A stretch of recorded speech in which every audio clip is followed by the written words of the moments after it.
In my free time outside of Twitter, I experiment a little bit with telling stories online, experimenting with what we can do with new digital tools. And in my job at Twitter, I actually spend a little bit of time working with authors and storytellers as well, helping to expand out the bounds of what people are experimenting with. And I want to talk through some examples today of things that people have done that I think are really fascinating, using flexible identity and anonymity on the web, and blurring the lines between fact and fiction. But I want to start and go back to the 1930s, long before a little thing called Twitter. Radio brought us broadcast and connected millions of people to single points of broadcast. And from those single points emanated stories. Some of them were familiar stories, some of them were new stories, and for a while they were familiar formats. But then radio began to evolve its own unique formats specific to that medium. Think about episodes that happened live on radio. Combining the live play and the serialization of written fiction, you get this new format.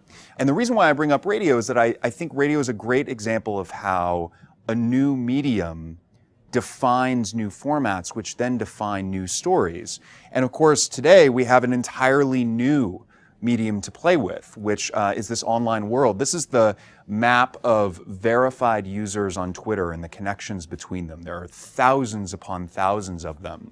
Every single one of these points is its own broadcaster. We've gone to this world of many to many, where access to the tools is the only barrier to broadcasting.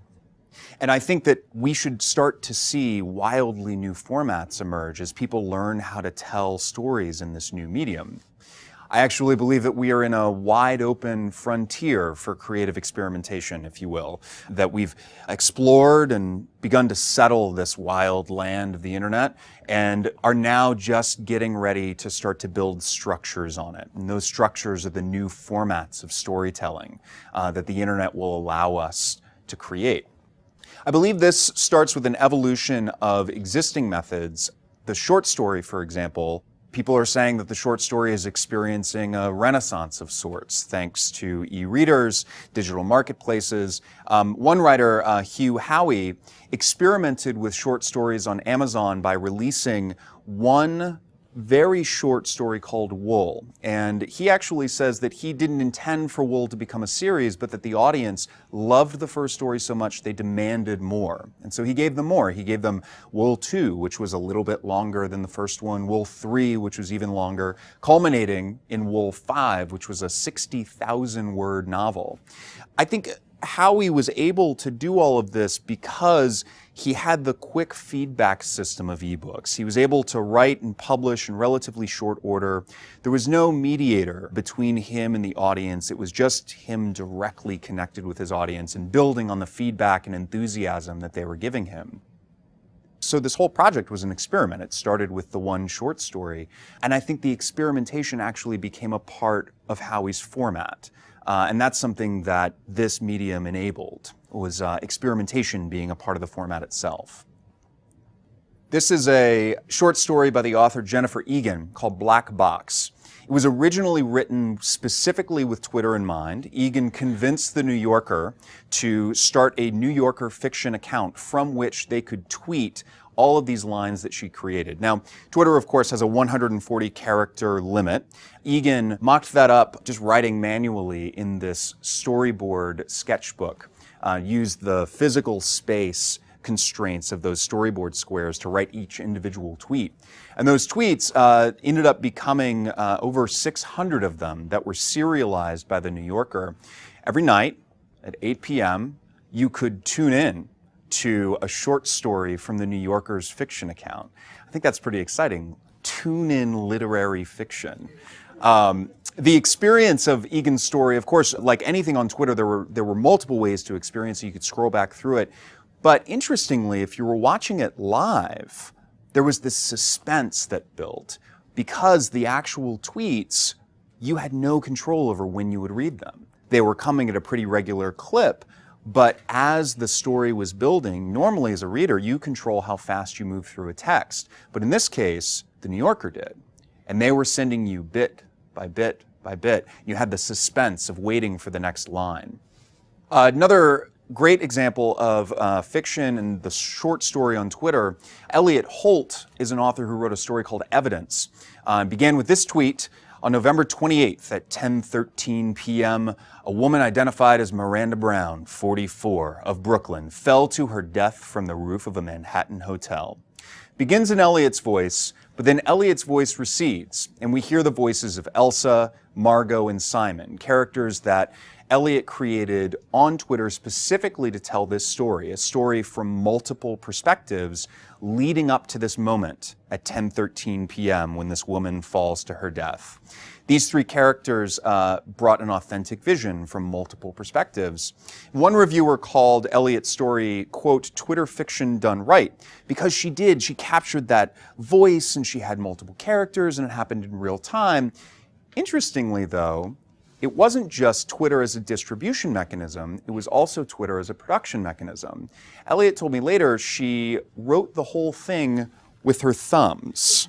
She laid on the couch and just went back and forth between different characters, tweeting out each line by line. I think that this kind of spontaneous creation of what was coming out of the characters' voices really lent an authenticity to the characters themselves, but also to this format that she had created of multiple perspectives in a single story on Twitter. As you begin to play with flexible identity online, it gets even more interesting as you start to interact with the real world. Things like Invisible Obama or the famous binders full of women that came up during the 2012 election cycle, or even the fan fiction universe of West Wing Twitter, in which you have all of these accounts for every single one of the characters in the West Wing, including the bird that taps at Josh Lyman's window in one single episode. All of these are rapid iterations on a theme. They're creative people experimenting with the bounds of what is possible in this medium. You look at something like West Wing Twitter, in which you have these fictional characters that engage with the real world. They comment on politics. They cry out against the evils of Congress. Keep in mind, they're all Democrats. And they engage with the real world. They respond to it. So once you take flexible identity, anonymity, engagement with the real world, and you move beyond simple homage or parody, and you put these tools to work in telling a story, that's when things get really interesting. So during the Chicago mayoral election, there was a parody account. It was Mayor Emanuel. It gave you everything you wanted from Rahm Emanuel, particularly in the expletive department. This foul-mouthed account followed the daily activities of the race, providing commentary as it went. It followed all of the natural tropes of a good, solid Twitter parody account, but then started to get weird. And as it progressed, it moved from this commentary to a multi-week, real-time science fiction epic, in which your protagonist, Rahm Emanuel, engages in multi-dimensional travel on election day, which is it didn't actually happen. I double-checked the newspapers, and then very interestingly, it came to an end. This is something that doesn't usually happen with a Twitter parody account. It ended, a true narrative conclusion. And so the author, Dan Sinker, who was a journalist, who was completely anonymous this whole time, I think, Dan, it made a lot of sense for him to turn this into a book because it was a narrative format in the end. And I think that turning it into a book is representative of this idea that he had created something new that needed to be translated into previous formats.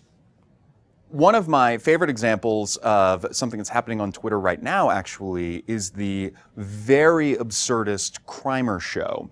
Crimer Show tells this story of a super criminal and a hapless detective that face off in this exceptionally strange lingo with all of the tropes of a television show. Crimer Show's creator has said that it is a parody of a popular type of show in the UK, but man, is it weird.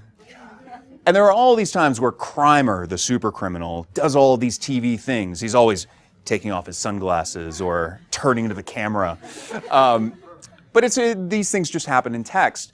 I think borrowing all of these tropes from television, and additionally, presenting each crimer show as an episode, spelled EPPASOD, episode, presenting them as episodes, really, it creates something new. There is a new episode of Crimer Show on Twitter pretty much every day, and they're archived that way. And I think this is an interesting experiment in format. Something totally new has been created here out of parodying something on television.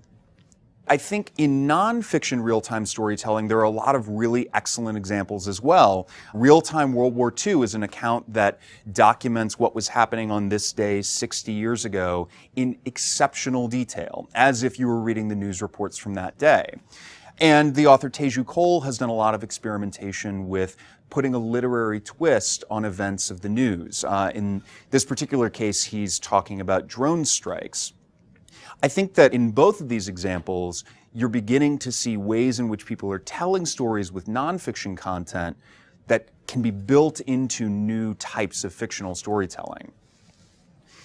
So with real-time storytelling, blurring the lines between fact and fiction, the real world and the digital world, flexible identity, and anonymity, these are all tools that we have accessible to us, and I think that they're just the building blocks. They are the bits that we use to create the structures, the frames, that then become our settlements on this wide open frontier for creative experimentation. Thank you.